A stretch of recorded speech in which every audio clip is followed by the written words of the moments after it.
What's the deal, y'all? It's P Thuggin back at it again with another video, and I got some new information for y'all. But before we get into it, if you're new to my channel, go ahead and smash that like button, smash that subscribe button, turn on my post notifications so that I can keep you updated on the latest gossip, interesting topics on YouTube. Now let's get into it. This video is for entertainment and educational purposes only. Everything that is presented in the video is meant to be enjoyed, and it's not meant to be taken as factual evidence or legal advice. Jacksonville's deadly gang war took a disturbing twist when everyone's got the news that Julio Foolio had finally passed away. Now that the pressure of Bully Gang and 6 Block is left on Wawg Maxx La Cracka, everyone is expecting them to crash out and get revenge.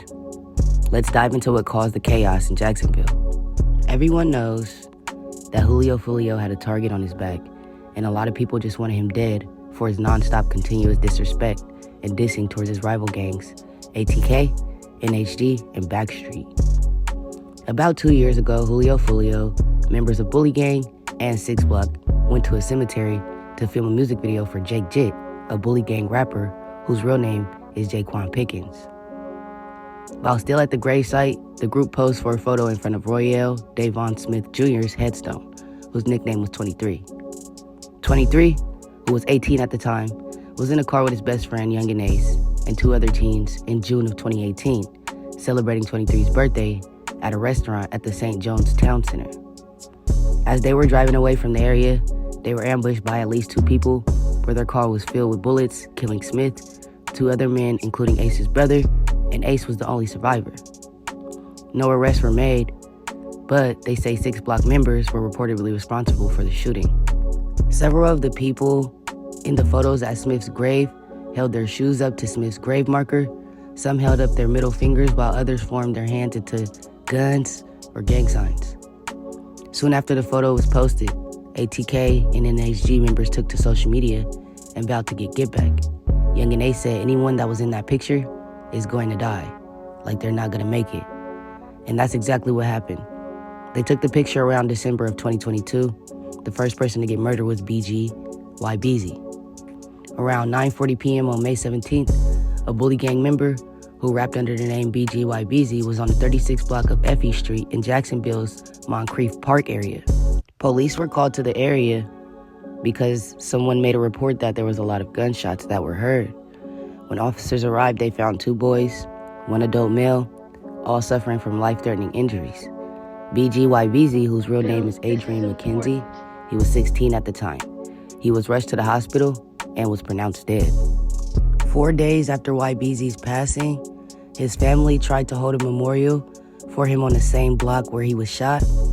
Gunmen returned to the area, opened fire on a bunch of people, and a woman was shot during the balloon release.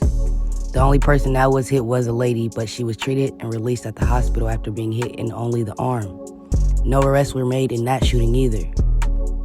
The next person that passed away was Jake Jhitt. He was killed in Jacksonville on the highway. At around 3 p.m. on August 16th, a truck driver's vehicle broke down near the Trout River Bridge on northbound Interstate 95 at Zoo Parkway. The driver told the police he felt the impact of a vehicle rear-ended his truck. The vehicle was a green Dodge Challenger. The driver was 18-year-old Jayquan Pickens, a Bully Gang member who rapped under the name Jake Jhitt. He was pronounced dead at the scene of the crash that blocked off the I-95 for the whole afternoon into the evening. Turns out, according to the police, Jake Jhitt's vehicle crashed after it was being chased and shot by another vehicle.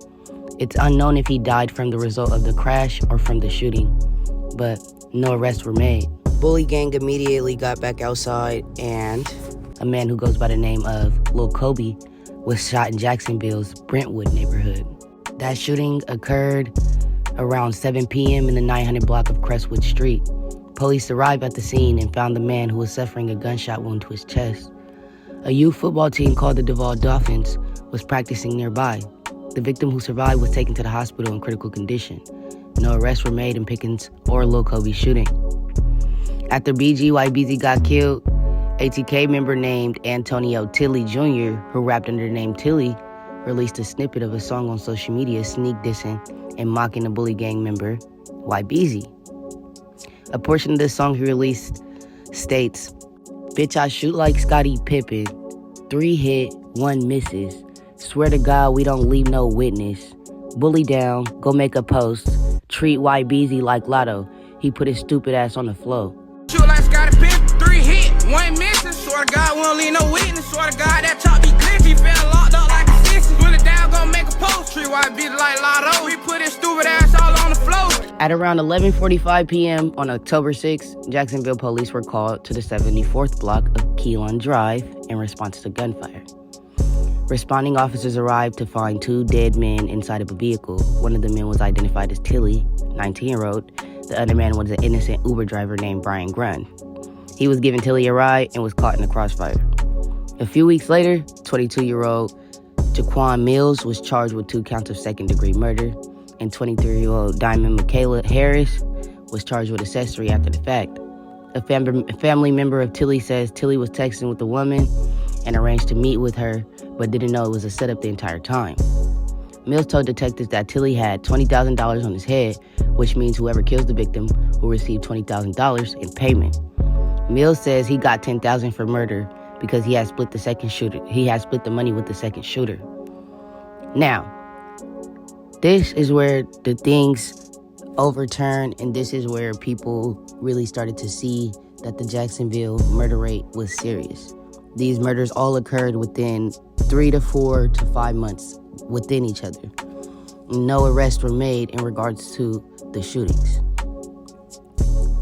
Wawg Max's blood brother Rico Osama was killed leaving the studio. Following the death of Tilly, no one was more vocal in dissing him than Julian House, bully gang rapper who performed under the name Rico Osama. He was only 21 years old at the time, and at around 4 p.m. on December 12th, Jacksonville police were called to the 63rd block of San Juan Avenue for reports of multiple people shot. One of the victims was able to get away from the scene and reach a nearby business. Another victim was taken to the hospital where he was treated and released. The third victim was shot and found shot to death in a parking lot. Family members said he was recording at a nearby studio before being ambushed. The Jacksonville Sheriff's Office says the shooters were wearing black masks covering their faces and ran away on foot. No arrests were made. When Rico died, everyone put pressure on his little brother, Wawg Maxx, to get revenge. Obviously, we all would want to get revenge for our blood relatives if something happens. In this situation, it's going to be a little harder to just slide without getting caught by Jacksonville police. Jacksonville has gained so much traction due to Julio Foolio versus Young and Ace, their little feud that's been going on ever since Young and Ace lost his blood brother and his 2 other friends. Jacksonville has been trying to do their best by making sure the streets are safer, putting in countless amount of time to investigate and charge as many gang members as possible for crimes, just because their eye is to the public. Max still in Jacksonville with all the pressure to slide for his brother. He probably been on edge. Now, we can't say if he did or didn't slide for his brother, because what type of street member is going to get on the internet to prove themselves to people that held no weight in their life? It's not logical thinking with all the pressure on Max. He ended up finding himself in legal troubles. He was out on bail, but he just confirmed yesterday that the reason he's back in custody is because he was remanded due to a mistake or something that his attorney did. He said that his attorney told the judge it was in fact his fault for what happened, but they still didn't reinstate his bail. So right now, he said he shouldn't be down for too long, but he does have music in the works for you guys. And, you know, anybody telling him to go slide or anything like that, it's not possible at this point. He's locked up. And right now, he said, just like I told y'all, he said it wasn't his fault that he was locked up. He was out on bail. He was chilling. He was staying out the way, but his attorney made a mistake, which resulted in him being back in custody.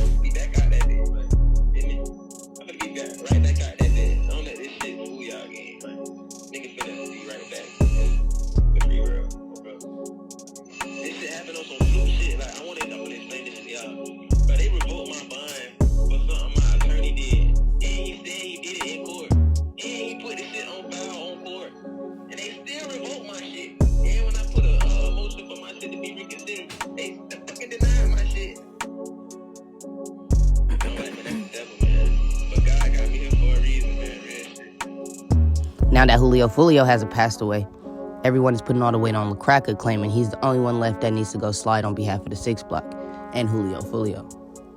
La Cracka was more focused on his musical craft, not letting all the outsiders dictate how they should go about the recent losses, and was dropping back-to-back videos, even one of the last of his features with Julio Foolio. Him and Wawg Maxx has been hanging out a lot more as of recently. You probably gonna, if you look up on YouTube or anywhere else, you can see a lot of YouTube live, a lot of Instagram lives of them together, a lot of videos and pictures of them together as of recently. Unfortunately, I don't know what transpired that led to La Cracka's arrest, but La Cracka ended up getting booked for a gun not too long ago. And he's in JSO County Jail right now, awaiting future hearings. He doesn't have a bail. Max doesn't have a bail, so they can't just bail out and then do what they do best, you feel me? I know for sure, they not finna get caught slipping. They gonna make sure they got it on them. But it's the principle of, this lifestyle that they're living, they gotta be more smooth, and they just gotta move more strategic. Everybody's expecting them to just crash out. They're not just gonna crash out and, just because the situation is bad. The situation does look bad, but at the same time, think about it. You don't wanna trick yourself off the streets. You're trying to build, you're trying to make sure you have a legacy, So, at this point, Cracka and Max are both locked up. There's still bully gang members out there. There's still 6 Block members. Yes, Julio Foolio was the face of it, but there's still people, they're not going to go extinct. It's rare when a gang go extinct, because, everybody's reproducing, and there's still younger ones that's watching and seeing everything that's playing out. They see all the stuff that's going on the internet. What do y'all feel like is bound to happen with this never-ending gang war? Do y'all think Max and Cracka gonna crash out on behalf of Rico and Julio Foolio and 6 Block and Bully Gang?